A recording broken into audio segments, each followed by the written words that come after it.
భారతదేశంలో స్టాక్ ఎక్స్చేంజ్ల నిర్మాణం. Second part, భారతదేశంలో స్టాక్ ఎక్స్చేంజ్ల నిర్మాణం. భారతదేశంలో పారిశ్రామిక సెక్యూరిటీల మార్కెట్లో స్టాక్ ఎక్స్చేంజెస్లు 1874 వరకు లేదు. అయితే పారిశ్రామిక సెక్యూరిటీల మార్కెట్లో ద్వితీయ మార్కెట్లో 1875లో ముంబాయి ప్రధాన కార్యాలయముగా ప్రైవేట్ రంగంలో మొట్టమొదటగా బాంబే స్టాక్ ఎక్స్చేంజ్ని స్థాపించినారు. భారతదేశంలో స్టాక్ ఎక్స్చేంజెస్ ఇస్తే ఎలా ఉంది? 1874 వరకు భారతదేశంలో స్టాక్ ఎక్స్చేంజెస్ లేవండి. 1875లో the native share and stock brokers association వారు ముంబాయి ప్రధాన కార్యాలయముగా ప్రైవేట్ రంగంలో బాంబే స్టాక్ ఎక్స్చేంజ్ ని స్థాపించినారు. స్వాతంత్రం సిద్ధించే నాటికి అనగా 1947 నాటికి భారతదేశంలో 21 స్టాక్ ఎక్స్చేంజెస్లు కలవు. దేశం మొత్తం పైన 24 స్టాక్ ఎక్స్చేంజ్ల్ని స్థాపించినారు. ప్రస్తుతం దేశంలో 23 స్టాక్ ఎక్స్చేంజెస్లు కలవు. Okay, right. భారతదేశంలో స్టాక్ ఎక్స్చేంజ్ల వ్యాపార వ్యవహారాలను నిర్వహించడానికి 3 సభ్యులతో కార్యనిర్వాహక వర్గం అనేది ఒకటి ఉంటుంది. కార్యనిర్వాహక వర్గం ఉంటుంది. ఈ కార్యనిర్వాహక వర్గం ఉంటుంది ఎందుకంటే భారతదేశంలో స్టాక్ ఎక్స్చేంజ్ల వ్యవహారాలను నిర్వహించడానికి 3 సభ్యులతో కార్యనిర్వాహక వర్గం ఉంటుందండి. స్టాక్ ఎక్స్చేంజెస్ లో దైనందిక వ్యవహారాలను నిర్వహించడానికి ఒక ఉపసంఘం అనేది ఉంటుంది. ఓకే, వ్యాపార లావాదేవీలను నిర్వహించడానికి సభ్యులను నియమిస్తారు. సభ్యులు 2 రకాలుగా ఉంటారు. ఒకరు బ్రోకర్, రెండవవారు జాబర్. ఇక్కడ మీకు నేను ఏం చేస్తానంటే ఈ స్టాక్ ఎక్స్చేంజ్ నిర్మాణం ఏమిటి అనే దాన్ని అంతా కలిపి ఒక ఫ్లో చార్ట్ రూపంలో ఒక మైండ్ మ్యాప్ ఆధారంగా చెప్తానండి. మైండ్ మ్యాప్ ఆధారంగా, ఈ మైండ్ మ్యాప్ ఆధారంగా మీకు నేను చెప్తే సులభంగా ఈ స్టాక్ ఎక్స్చేంజెస్ లో అనేది అర్థమైపోతుంది. ఏమిటి మైండ్ మ్యాప్, ఎలా ఉంటుంది? భారతదేశంలో స్టాక్ ఎక్స్చేంజ్ల నిర్మాణము. స్టాక్ ఎక్స్చేంజ్ నిర్మాణము. స్టాక్ ఎక్స్చేంజ్ నిర్మాణం. ఓకే, దెన్ 1875లో ఓకే వచ్చేసి చూడండి, the native share and stock, the native share and stock brokers association, stock brokers association వాళ్ళు స్టాక్ ఎక్స్చేంజ్ ని స్థాపించినారమ్మా. Stock exchange. ఓకే, 1875లో the native share and stock brokers association, stock association వాళ్ళు stock exchange ని స్థాపించినారు. తరువాత ఇది Bombay stock exchange గా మారింది. రైట్, దాని గురించి మళ్ళీ మాట్లాడుకుందాం. ఈ బాంబే స్టాక్ ఎక్స్చేంజ్ నిర్మాణం ఎలా ఉంటుంది, ఏమిటి? ఇక్కడ బాంబే స్టాక్ ఎక్స్చేంజెస్ లో కార్యనిర్వాహక వర్గం ఉంటుందమ్మా. కార్యనిర్వాహక వర్గం. ఈ కార్యనిర్వాహక వర్గం ఏం చేస్తుంది? దాంట్లో వచ్చేసి 3 సభ్యులు ఉంటారు. 3 సభ్యులు ఉంటారండి. కార్యనిర్వాహక వర్గంలో 3 సభ్యులు ఉంటారు. అంటే స్టాక్ ఎక్స్చేంజ్లను నిర్వహిస్తారు. నిర్వహించే బాధ్యత వాళ్ళదండి. ఉపసంఘం ఉంటుందమ్మా. స్టాక్ ఎక్స్చేంజెస్ లో ఉపసంఘం అనేది ఒకటి ఉంటుంది. ఈ ఉపసంఘం అనేది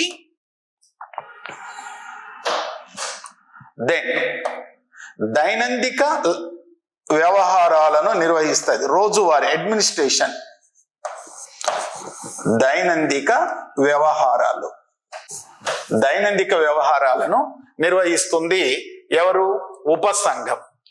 దెన్ సభ్యులు ఉంటారండి. సభ్యులు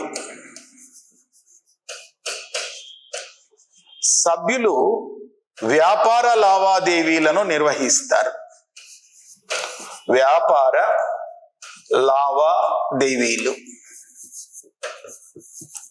లావాదేవీల నిర్వహణ. సభ్యులు రెండు రకాలు ఉంటారండి. ఒకరు జాబర్ అంటాము, రెండవ అతను బ్రోకర్ అంటాము. జాబర్, బ్రోకర్ అని అంటారు. ఈ సభ్యులకు సహాయ సహకారాలను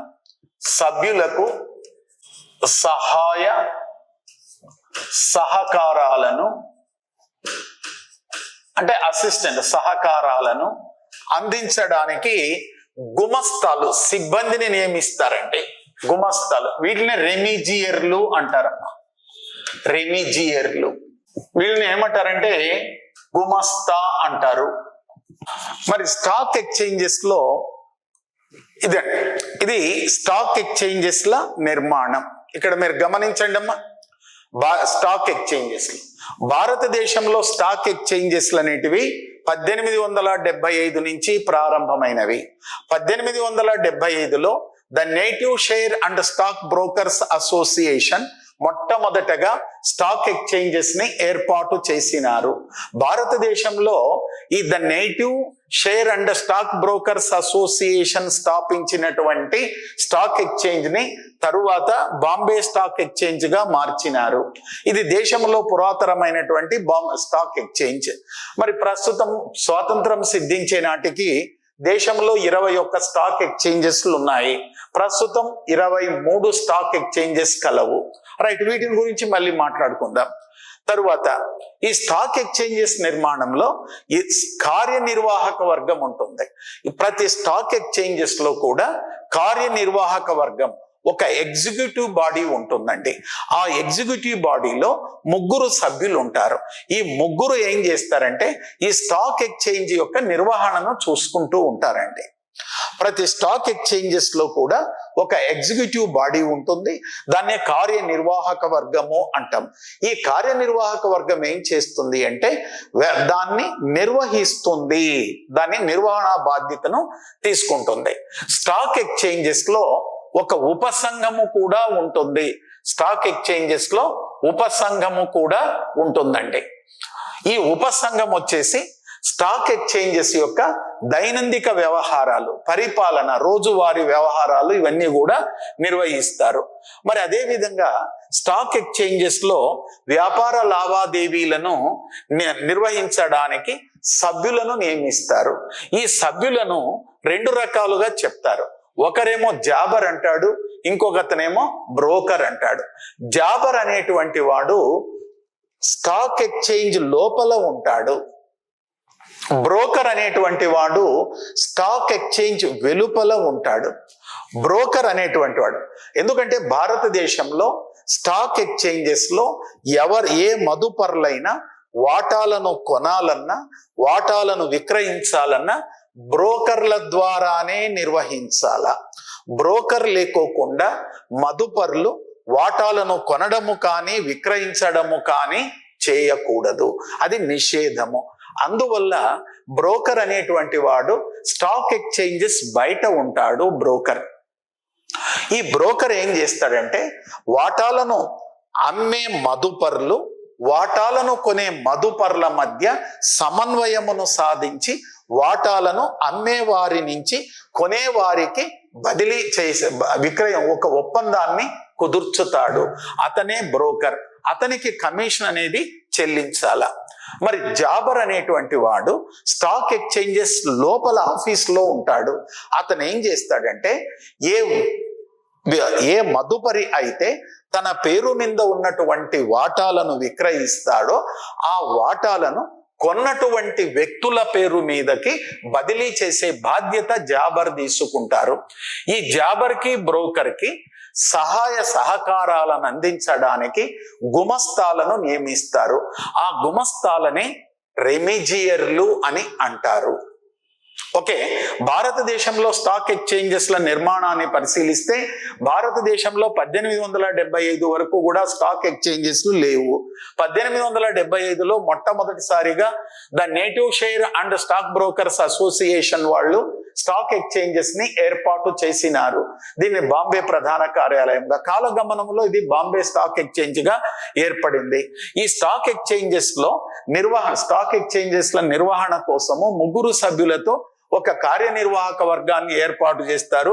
దైనందిక వ్యవహారాలను నిర్వహించడానికి ఒక ఉపసంఘం అనేది ఉంటుంది.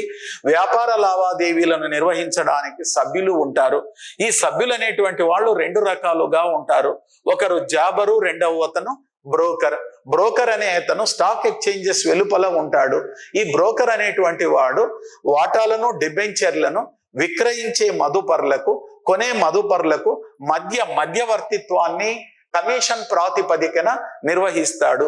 జాబర్ అనేటువంటి వాడు స్టాక్ ఎక్స్చేంజెస్ లో ఉంటాడు. ఈ స్టాక్ ఎక్స్చేంజెస్ లో వాటాలను, డిబెంచర్లను అమ్మిన మదుపర్ల నుంచి కొన్న మదుపర్ల పేరు మీద బదిలీ చేస్తాడు. జాబర్లకు, బ్రోకర్లకు వ్యాపార లావాదేవీలలో సహాయ సహకారాలు, అసిస్టెన్స్ అందించడానికి గుమస్తాలను నియమిస్తారు. ఆ గుమస్తాలనే రెమిజియర్లు అని అంటారు. మరి వాటాల లావాదేవీలను చూడండి. ఇక్కడ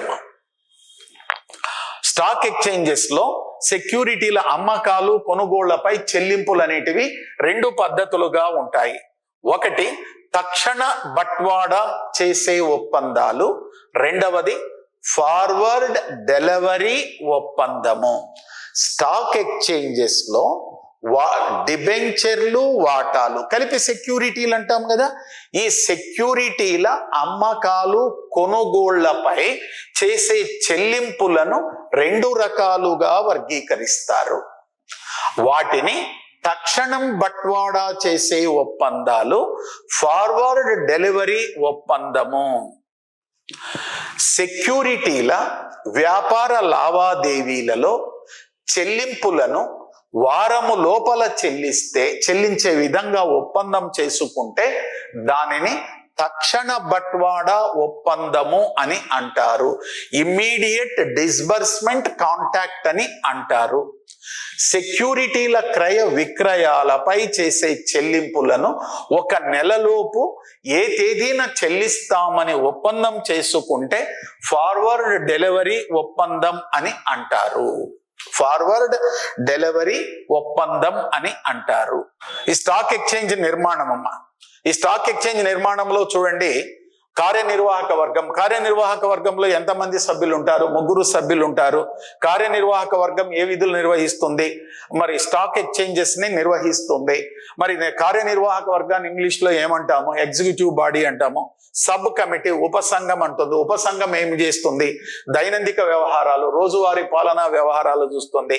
స్టాక్ ఎక్స్చేంజెస్ లో వ్యాపార లావాదేవీలు అంటే డిబెంచర్లు, వాటాలు లేక సెక్యూరిటీల అమ్మకాలు, కొనుగోళ్లను నిర్వహించడానికి చేసేటువంటి దానిని ఏమంటారు? సభ్యులు అంటారు. సభ్యులను ఎన్ని రకాలుగా వర్గీకరించినారు? 2 రకాలు. ఒకరు జాబర్, రెండవ అతను బ్రోకర్. బ్రోకర్ ఎక్కడ ఉంటాడు? బయట ఉంటాడు. బ్రోకర్ ఏమిటి? సెక్యూరిటీలను విక్రయించే మదుపర్లకు, సెక్యూరిటీలను కొనే మదుపర్లకు మధ్యవర్తిత్వాన్ని నిర్వహించే వ్యక్తి బ్రోకర్ అంటాడు. సెక్యూరిటీలను కొన్న వ్యక్తి పేరు మీద నుంచి అమ్మిన వ్యక్తి పేరుకి అంటే అమ్మిన వ్యక్తి మీద నుంచి కొన్న వ్యక్తి పేరు మీదకు బదిలీ చేసే వాళ్ళు ఏమంటారు? జాబర్లు అంటారు. ఈ వ్యాపార లావాదేవీలలో జాబర్కి బ్రోకర్కి అసిస్టెంట్ గా పనిచేసేటువంటి వాళ్ళని ఏమంటారు? గుమస్తాలు అంటారు. గుమస్తాలను ఏ విధంగా పిలుస్తారు? రెమిజియర్లు అంటారు. అంటే సెక్యూరిటీల లావాదేవీలపై చెల్లింపులకు 2 ఒప్పందాలు చేసుకుంటారు.